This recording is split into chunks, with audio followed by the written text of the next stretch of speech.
Hello, good morning 11th class students. Yes, chapter number 13 hydrocarbons के बारे में हम डिस्कशन कर रहे थे।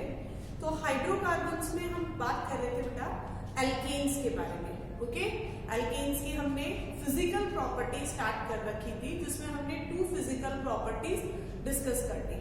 First is physical state and second is boiling point.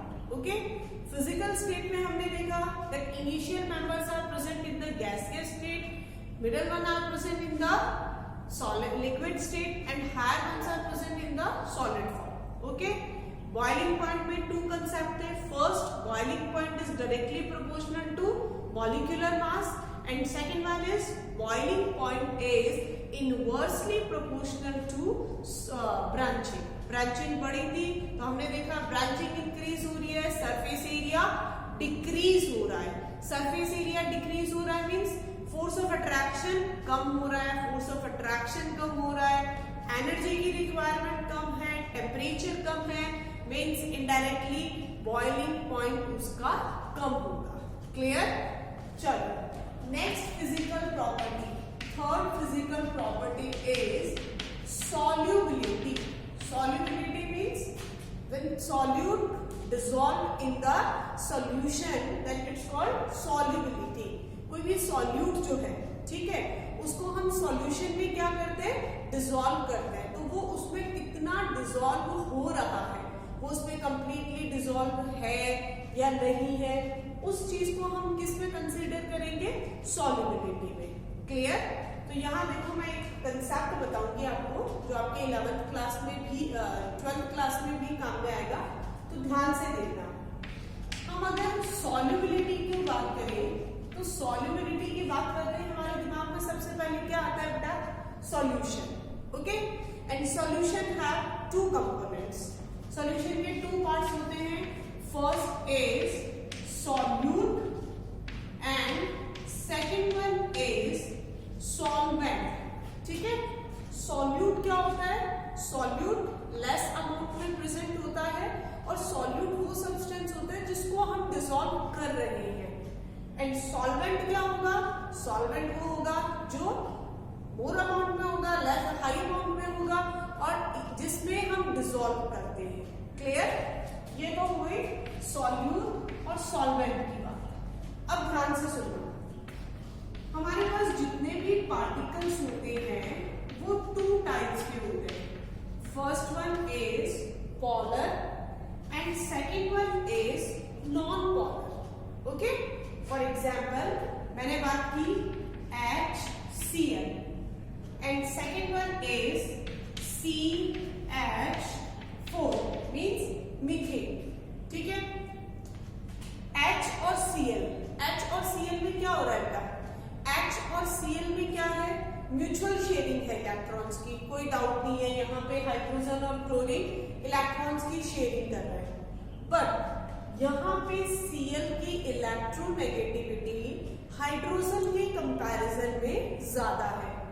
वो क्या करेगा, मोर इलेक्ट्रोनेगेटिव है, मोर इलेक्ट्रोनेगेटिव है तो वो बॉन्डेड इलेक्ट्रॉन को अपनी तरफ अट्रैक्ट करेगा।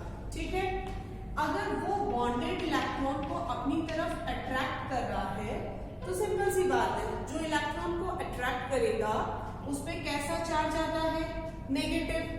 ठीक है, अब ध्यान से देखना, इसने इलेक्ट्रॉन को गेन नहीं किया है, पूरी तरह से इलेक्ट्रॉन नहीं लिया है, इसने सिर्फ बॉन्डेड इलेक्ट्रॉन को अपनी तरफ अट्रैक्ट किया है। इट मीन्स इस पे पार्शियल नेगेटिव चार्ज आया और हाइड्रोजन पे आया पार्शियल पॉजिटिव चार्ज। मींस यहां 2 पोल्स जनरेट हो गए, positive and negative poles. Okay, और positive and negative poles generate होने की वजह से इस टाइप के कंपाउंड्स को हम कौन से कंपाउंड बोलेंगे, पोलर कंपाउंड्स। क्लियर? अब नीचे वाले में देखो, नीचे वाला एग्जांपल किसका है, मीथेन। मीथेन में क्या है, कार्बन एंड हाइड्रोजन।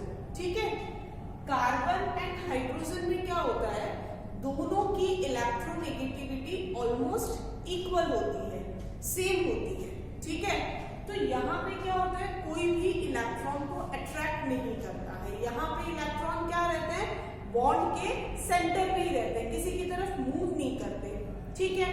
अब मूव नहीं करते मीन्स यहाँ पे जो इलेक्ट्रॉन्स होंगे वो यही रहेंगे सेंटर में। तो कोई भी जब इलेक्ट्रॉन को अट्रैक्ट नहीं कर रहा या रिपेल नहीं कर रहा तो पॉजिटिव और नेगेटिव जो चार्ज है, जो पोल्स है, वो जनरेट नहीं होंगे, ठीक है। और पोल्स जनरेट नहीं हो रहे, इट मींस ये कैसी नेचर का हुआ, नॉन पोलर। क्लियर है? चलो अब हम बात करते हैं सॉल्वेंट की और सॉल्यूट की। नेचर तो पता चल गया ना, जैसे सॉल्यूट, मैंने सॉल्यूट सॉल्वेंट के बेसिस पे नहीं बताया, ये मैंने जनरल नेचर बताया है कि जैसे HCl है उसका नेचर कैसा है, पोलर, बिकॉज वहां क्या क्रिएट हो रहे हैं, पोल्स क्रिएट हो रहे हैं, positive and negative poles. Methane is non polar in nature because वहां पे पोल्स क्रिएट नहीं हो रहे, पॉजिटिव नेगेटिव चार्ज क्रिएट नहीं हो रहा। क्लियर? अब ऐसे ही 2 एग्जांपल्स की और बात करती हूं मैं। First is water H2O and second is C6H6 benzene, ठीक है। वाटर में कौन है, कौन कौन से पार्टिकल्स हैं, हाइड्रोजन एंड ऑक्सीजन, ओके। और आपको सबको पता है oxygen is most electronegative element, ठीक है, बहुत पावरफुल होता है। ऑक्सीजन क्या करेगा, बॉन्डेड इलेक्ट्रॉन को अपनी तरफ अट्रैक्ट करेगा। इस पे पार्शियल पॉजिटिव आया, इस पे पार्शियल नेगेटिव आया, मींस यहाँ क्या जनरेट हो रहे हैं, पोल्स जनरेट हो रहे हैं। तो पोल्स जनरेट हो रहे हैं, it means water is polar in the nature. Water क्या होगा, नेचर में पोलर होगा। क्लियर? Next is benzene.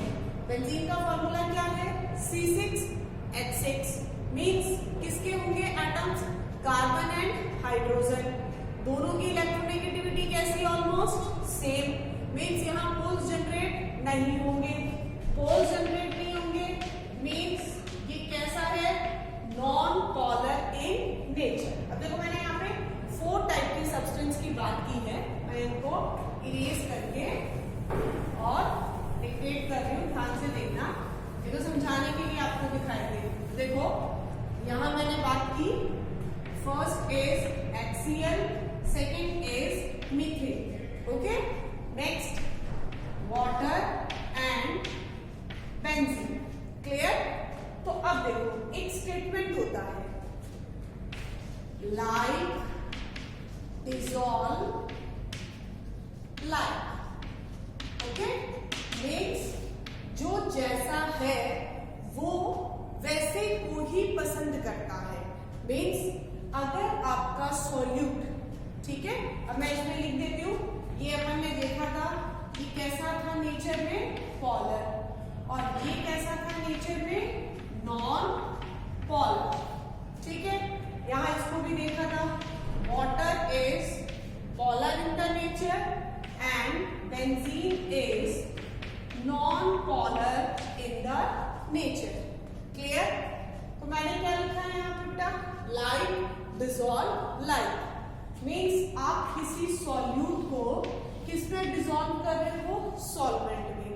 तो आपको क्या ध्यान रखना है, अगर आपका सॉल्यूट पोलर है तो वो कौन से सॉल्वेंट में डिसॉल्व होगा, पोलर में ही डिसॉल्व होगा, ठीक है। अगर आप पोलर को पोलर में डिसॉल्व करते हो तो वो क्या होंगे, एक दूसरे में अच्छे से मिक्स हो जाएंगे, अच्छे से डिसॉल्व हो जाएंगे। और अगर आपका सॉल्यूट नॉन पोलर है तो उसको आप कैसे सॉल्वेंट में डिसॉल्व करोगे, नॉन पोलर में। क्लियर है? तो क्या स्टेटमेंट था, लाइक डिसॉल्व लाइक। क्लियर? अब हमारे सिलेबस में हम किसकी बात कर रहे हैं बेटा, एल्केन्स की बात कर रहे हैं। एल्केन्स मीन्स मैं यहाँ अगर देखूं तो मैं किसकी बात कर रही हूँ, मीथेन की। अब मैं आपको अगर पूछूं क्वेश्चन कि मीथेन किस में अच्छे से डिसॉल्व होगा, वाटर में डिसॉल्व होगा या बेंजीन में डिसॉल्व होगा, तो आप क्या करो, पहले मीथेन का नेचर देखो। मीथेन कौन सी नेचर का है बेटा, नॉन पोलर। वाटर कौन सी नेचर का है, पोलर, मतलब ये इसमें सॉल्युबल नहीं है, ये इसमें डिसॉल्व नहीं होगा। नेक्स्ट, अब मेरे पास में दूसरा ऑप्शन है बेंजीन, बेंजीन कैसा है नेचर में? Non polar. ये भी नेचर में कैसा है? Non polar. ये क्या करेगा? इसमें इजीली डिसॉल्व हो जाएगा। Clear? So alkanes are less soluble in water but more soluble in benzene. ये किसका कंसेप्ट है बेटा? सॉल्युबिलिटी का कंसेप्ट है। तो हमने कितने टाइप की फिजिकल प्रॉपर्टीज पढ़ी? 3 टाइप की हमने फिजिकल प्रॉपर्टीज पढ़ी। First is physical state, second is boiling point and third is solubility. Clear? Physical state जो था उसमें हमने देखा initial members are gases, middle member are liquid and the higher ones are solid. Boiling point में हमने 2 concept देखे. Boiling point is directly proportional to mass, molecular weight या molecular mass. Molecular mass बढ़ेगा तो boiling point भी बढ़ेगा. But boiling point is inversely proportional to 1 upon branch. Clear? और solubility का क्या concept है? If solute is polar in nature,